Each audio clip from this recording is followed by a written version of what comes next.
কারা? ইহুদি নাসারারা। এই আয়াতের তাফসীরে কাল্লাযিনা তাফাররাকু ওয়া ইখতালাফু, যারা বিচ্ছিন্ন হয়েছে, বিরোধ করেছে, তারা কারা? মুফাসসিরিন ইকরাম বলেছেন তারা ইহুদি নাসারারা। আওয়াজ করে বলুন তো, তারা কারা? ইহুদি নাসারারা। বিষ্ণু ঈসা ইসলাম সুনানে আবু দাউদ এবং তিরমিজির হাদিসে বলেন, ইফতারাকাতিল ইয়াহুদু আলা 71 ফিরকা। ইহুদিরা 71 দল হয়েছে। ইখতিলাফ করতে করতে কয় দল? সবাই বলে নাই কয় দল? ওয়াফতারাকাতিন নাসারা আলা 72 ফিরকা। আর নাসারারা হইছে 72 দল। আওয়াজ করে বলুন তো কয় দল? ওয়াসাতাফতারিকু হাযিহিল উম্মাহ বি73 ফিরকা। আর বিশ্বনবী আফসোস করে বলেন, আমার উম্মত হবে 73 দল। ইহুদি 71 দল, নাসারা 72 দল, আর আমার উম্মত, বুঝে থাকলে আওয়াজ করে বলেন। বিশ্বনবী বলেছেন আমার উম্মত ভাগ হবে কয় দলে? কুল্লুহা ফিন্নার, সব জাহান্নামে যাবে, ইল্লা ওয়াহিদা, একটা দল ছাড়া।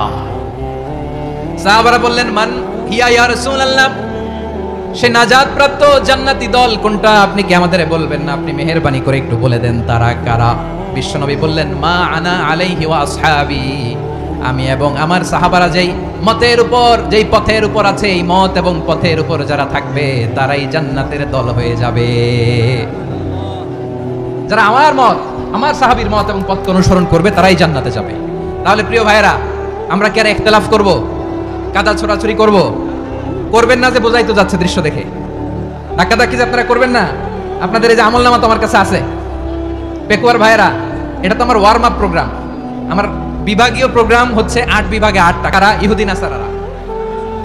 এই আয়াতের তাফসীরে কাল্লাযিনা তাফাররাকু ওয়া ইখতালাফু, যারা বিচ্ছিন্ন হয়েছে, বিরোধ করেছে, তারা কারা? মুফাসসিরিন ইকরাম বলেছেন তারা ইহুদি নাসারারা। আওয়াজ করে বলুন তো, তারা কারা? ইহুদি নাসারারা। বিষ্ণু ঈসা ইসলাম সুনানে আবু দাউদ এবং তিরমিজির হাদিসে বলেন, ইফতারাকাতিল ইয়াহুদু আলা 71 ফিরকা। ইহুদিরা 71 দল হয়েছে। ইখতিলাফ করতে করতে কয় দল? সবাই বলে নাই কয় দল? ওয়াফতারাকাতিন নাসারা আলা 72 ফিরকা। আর নাসারারা হইছে 72 দল। আওয়াজ করে বলুন তো কয় দল? ওয়াসাতাফতারিকু হাযিহিল উম্মাহ বি73 ফিরকা। আর বিশ্বনবী আফসোস করে বলেন, আমার উম্মত হবে 73 দল। ইহুদি 71 দল, নাসারা 72 দল, আর আমার উম্মত, বুঝে থাকলে আওয়াজ করে বলেন। বিষ্ণু বলেছেন আমার উম্মত ভাগ হবে কয় দলে? কুল্লুহা ফিন্নার, সব জাহান্নামে যাবে, ইল্লা ওয়াহিদা, একটা দল ছাড়া। সাহাবারা বললেন, মান হিয়া ইয়া রাসূলুল্লাহ, সে নাজাত প্রাপ্ত জান্নাতি দল কোনটা? আপনি কি আমাদের বলবেন না? আপনি মেহেরবানি করে একটু বলে দেন তারা কারা? বিশ্বনবী বললেন, মা আনা আলাইহি ওয়া আসহাবি, আমি এবং আমার সাহাবারা যেই মতের উপর, যেই পথের উপর আছে, এই মত এবং পথের উপর যারা থাকবে তারাই জান্নাতের দল হয়ে যাবে। যারা আমার মত, আমার সাহাবীর মত এবং পথকে অনুসরণ করবে তারাই জান্নাতে যাবে। তাহলে প্রিয় ভাইয়েরা, আমরা কি আর ইখতিলাফ করব? কাদা ছোড়াছুরি করব? করবেন না যে বোঝাই তো যাচ্ছে দৃশ্য দেখে। ধাক্কাধাক্কি যে আপনারা করবেন না। আপনাদের এই যে আমলনামা তো আমার কাছে আছে। পেকুয়ার ভাইয়েরা, এটা তো আমার ওয়ার্ম আপ প্রোগ্রাম। আমার বিভাগীয় প্রোগ্রাম হচ্ছে 8 বিভাগে 8টা। আজকে যে টপিকটা নিয়ে আমি আপনাদের সামনে কথা বলবো সেটা হচ্ছে আমাদের ধর্মীয় জীবনে, সামাজিক জীবনে, রাষ্ট্রীয় জীবনে ঐক্যবদ্ধ থাকার গুরুত্ব। The importance of unity in all life.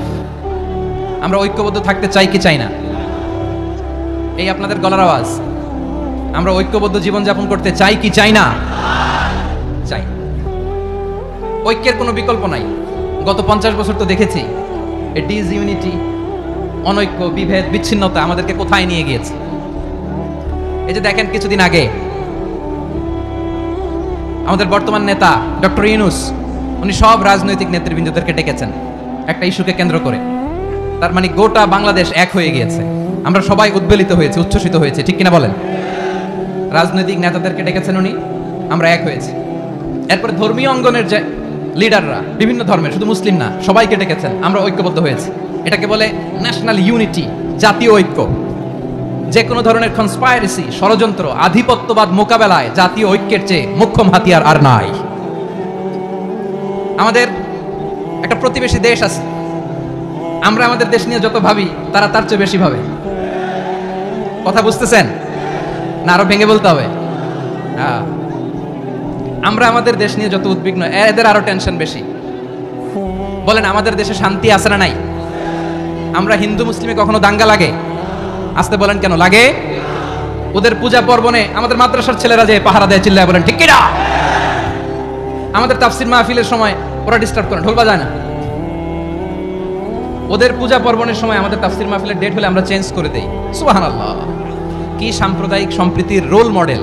আর ওই বাংলাদেশের ব্যাপারে তারা অনেক ডিসইনফরমেশন ছড়াচ্ছিল।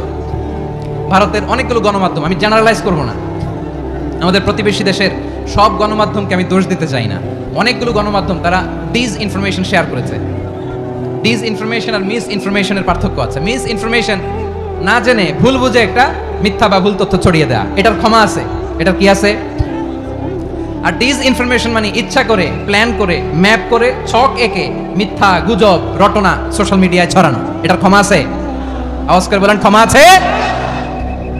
ভারতের কিছু গণমাধ্যম তাই করেছে, আমরা ব্যথিত হয়েছি, আমাদের হৃদয়ে রক্তক্ষরণ হয়েছে। আমাদের প্রতিবেশী দেশকে বলতে চাই, আমাদের দেশ নিয়ে আপনাদের ভাবার দরকার নাই, নিজের চরকায় তেল দেন, নিজের দেশ নিয়ে ভাবেন। গত মাসের ভয়েস অফ আমেরিকার রিপোর্ট, বাংলাদেশে সংখ্যালঘু জনগোষ্ঠী আগের চেয়ে বেশি নিরাপত্তা পাচ্ছে। Report voice of America, Muslim report নাকি মুসলিম জরিপ, ভয়েস অফ আমেরিকা, কথা বোঝে নাই বোধহয়। ভয়েস অফ আমেরিকা কি আমাদের রিপোর্ট না? ভয়েস অফ আমেরিকার জরিপ, বাংলাদেশের সংখ্যালঘু জনগোষ্ঠী আগের চেয়ে ভালো নিরাপত্তা পাচ্ছে। শুধু এখানেই শেষ না, মাইক্রোসফটের একটা জরিপ শোনাই আপনাদেরকে। তারা সারা পৃথিবীতে গুজব, ভুয়া আর মিথ্যা নিউজ ছড়ানোতে কোন দেশ সেরা একটা রিপোর্ট করেছে, এর মধ্যে 1 নম্বরে এসেছে ভারতের নাম। মাইক্রোসফট তো মুসলমানরা চালায় না, কথা বোঝে নাই বোধহয়। প্রতিবেশী দেশকে বলবো, আপনারা নিজের চরকায় তেল দেন, আপনারাও শান্তিতে থাকেন, আমাদেরকেও শান্তিতে থাকতে দেন। সব চেঞ্জ করা যায়, প্রতিবেশী চেঞ্জ করা যায় না। আমাদের ল্যান্ড তাদের ল্যান্ড, পাশাপাশি। আমরা চাই তারাও সুখে থাক, আমরাও সুখে থাকি, ঠিক কিনা? কিন্তু প্রতিবেশী হলে বন্ধুত্বপূর্ণ আচরণ করতে হয়। প্রতিবেশী যদি বন্ধু না হয়ে প্রভু হতে চায়, এরকম দানব প্রতিবেশী কেউ চায় না। ভারত যদি বন্ধুত্ব উপহার দেয়, আমরাও বন্ধুত্ব দিব, কি বলেন? তারা যদি বন্ধু সুলভ আচরণ করে, আমরাও বন্ধুত্ব উপহার দেব। কারণ আমাদের পররাষ্ট্র নীতি হচ্ছে সবার সাথে বন্ধুত্ব, কারোর সাথে বৈরিতা নয়। আলহামদুলিল্লাহ বলেন, কত চমৎকার পলিসি আমাদের। আমরা নির্বিবাদী, আমরা বাংলাদেশিরা শান্তিকামী, we are proud of that. এজন্য আমরা গর্ববোধ করি। আমাদের পররাষ্ট্র নীতি সবার সাথে বন্ধুত্ব, কারোর সাথে শত্রুতা নয়। তাই প্রতিবেশী দেশকে বলবো, আমার ভাইয়েরা, আপনারাও আমাদের ভাই, বন্ধুত্ব দিলে বন্ধুত্ব পাবেন। বন্ধুত্ব ইজ ওয়েলকাম, দাদাগিরি নয়। বন্ধুত্ব ওয়েলকাম, দাদাগিরি নয়, লাউড এন্ড ক্লিয়ার। ভারত যদি বন্ধুত্ব দেখায়, বন্ধুত্ব পাবে। কিন্তু ভারত যদি বাংলাদেশে আধিপত্যবাদ বিস্তার করতে চায়, বাংলাদেশের 18 কোটি জনগণ সেটা রুখে দেবে। ভারত যদি গৌর গোবিন্দের ভূমিকায় নামতে চায়, দেশের 18 কোটি মুসলমান শাহজালালের ভূমিকায় নামবে।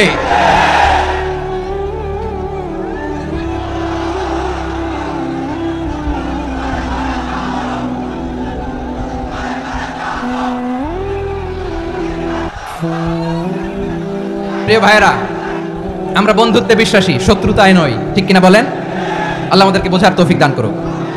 তাহলে এই যে তারা বলেছে এদেশে সংখ্যালঘুরা কষ্টে আছে, দুঃখে আছে, এটা কি ঠিক? বলেন, এটা কি ঠিক?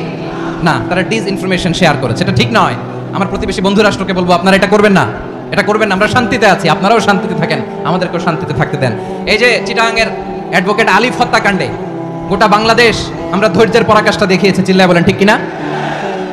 আমাদের নেতা আমাদেরকে ডেকেছে, আমরা শান্ত থেকেছি। আমরা শান্ত থাকতে চাই, আমরা ঐক্যবদ্ধ থাকতে চাই। যে কোনো ষড়যন্ত্র রুখে দেওয়ার জন্য ঐক্যবদ্ধ প্রচেষ্টার কোনো বিকল্প নাই।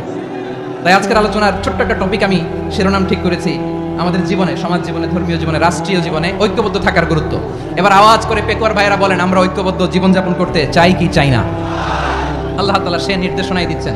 আল্লাহ তাআলা ইরশাদ করছেন, ওয়া'তাসিমু বিহাবিলিল্লাহি জামিআন ওয়া লা তাফাররাকু ওয়াযকুরু নি'মাতাল্লাহি আলাইকুম إذ كنتم أعداء فألف بين قلوبكم فأصبحتم بنعمته إخوانا وكنتم على شفا حفرة من النار فأنقذكم منها كذلك يبين الله لكم آياته لعلكم تهتدون الله أكبر পড়েন আল্লাহ বললেন, ও গোলামেরা শোনো, ওয়া'তাসিমু বিহাবিলিল্লাহি জামিআ, ও আমার গোলামেরা সবাই মিলে আল্লাহর রশিকে আঁকড়ে ধরো। আল্লাহর রশি হলো ইসলাম, আল্লাহর রশি হলো কোরআন।